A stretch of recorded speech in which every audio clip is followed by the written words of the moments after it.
جو ناکام ہوتا رہے عمر بھر بھی بہرحال کوشش تو عاشق نہ چھوڑے. جو ناکام ہوتا رہے عمر بھر بھی بہرحال کوشش تو عاشق نہ چھوڑے.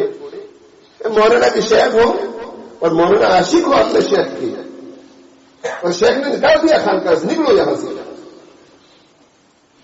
اور مولانا اگر عاشق ہوں گے تو 1 مہینہ 2 مہینے 3 مہینے 6 مہینے 1 سال 2 سال 3 سال جب تک وہ ناراض رہیں گے مولانا چھوڑیں گے نہیں اپنی کوششوں کو.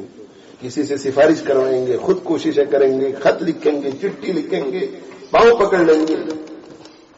حضرت خواجہ عزیز الحسن مجذوب رحمۃ اللہ علیہ, ان کو حضرت تھانوی رحمۃ اللہ علیہ نے خانقاہ سے نکال دیا کہ نکلو خانقاہ سے. ہم اور آپ ہوتے تو کیا کرتے, بستر لے کر کے گھر چلے جاتے تھے اور یوں کہتے کہ تو اکیلا ہی تھوڑا شیخ ہے, دنیا میں بہت شیخ ہے.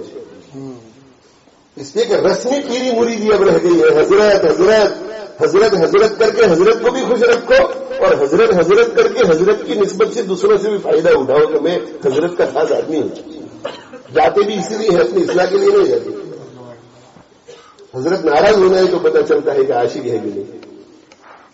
نکال دیا خانقاہ, اب حکم تھا نکل گئے, لیکن خانقاہ سے نکلنے کا حکم کیا تھا تو خانقاہ کی بارڈر سے باہر نکل گئی. خانقاہ کی جو بارڈر لائن باہر نکل گئی اور وہاں بستر بچھا دیا,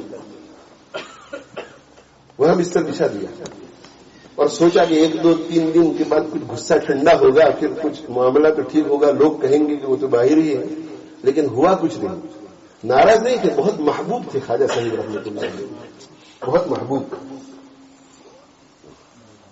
اس لیے حضرت تھانوی رحمۃ اللہ علیہ جب کوئی محبت کرنے والا ہوتا ہے تو اسے ڈانٹ ڈپٹ بھی زیادہ ہوتی ہے, اس لیے کہ جو محبوب ہوتا ہے اسے لطف آتا ہے اس میں کہ یار دیکھو نا یہ میرا کتنا عاشق ہے. اسی لیے اللہ تعالیٰ اپنے اولیاء کو بھی کبھی کبھی آزمائشوں میں ڈالتے ہیں, آزمائشوں میں ڈالتے ہیں کہ دیکھو نا یار اس کو آزمائش میں ڈالتا ہوں پھر بھی میرے سجدے نہیں چھوڑتا, میرے رکوع کو نہیں چھوڑتا, بلکہ اس کی کوالٹی میں اور اضافہ ہو گیا. مجنو راتوں کو اٹھتا تھا, لیلا کو مانگتا تھا, لیکن اللہ والا تھا, مانگتا تھا رات کو.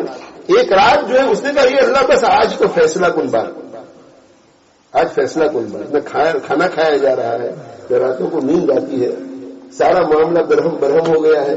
ہم تو جائز طریقے سے شادی کرنا چاہتے ہیں, دل میں محبت اتر گئی ہے, اب کیا کریں.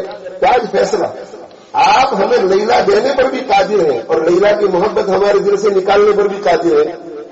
اگر آپ لیلا دینا چاہتے ہیں تو محبت رکھیے اور لیلا دے دیجیے, اور اگر لیلا دینا نہیں چاہتے تو محبت دل سے نکال دیجیے تاکہ اس جھنجھٹ سے تو نکل جاؤں. بہت روئے بہت روئے بہت روئے بہت روئے اور روتے روتے نیند آ گئی.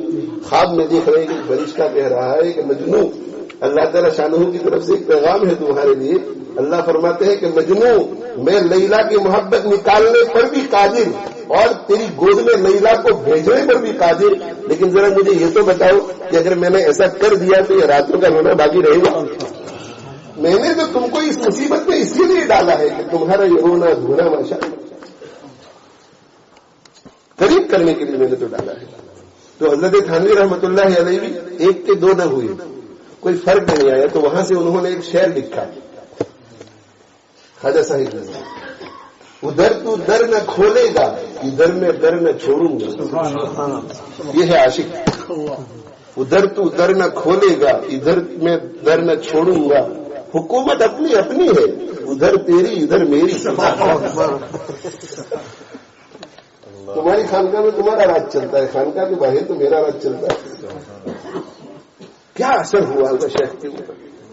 اسی لیے یہ ڈیپیوٹی کلیکٹر تھے خواجہ صاحب رحمۃ اللہ علیہ, مگر حضرت تھانوی رحمۃ اللہ علیہ کے خلفاء میں جو بڑے بڑے اساتین ہیں, مفتی محمد شفیع صاحب رحمۃ اللہ علیہ, قاری طیب صاحب رحمۃ اللہ علیہ, حضرت پھول پوری رحمۃ اللہ علیہ, مولانا مسیح اللہ خان صاحب رحمۃ اللہ علیہ, مفتی محمد حسن امرتسری رحمۃ اللہ علیہ, یہ جبال علم, یہ سب حضرت تھانوی کے بعد ان کو اپنا بڑا سمجھتے ہیں. نہ کتابوں سے نہ وعظوں سے نہ زر سے پیدا دین ہوتا ہے, بزرگوں کی نظر سے پیدا. کسی اہل دل کی صحبت جو ملی کسی کو اختر, اسے آ گیا ہے جینا, اسے آ گیا ہے مرنا.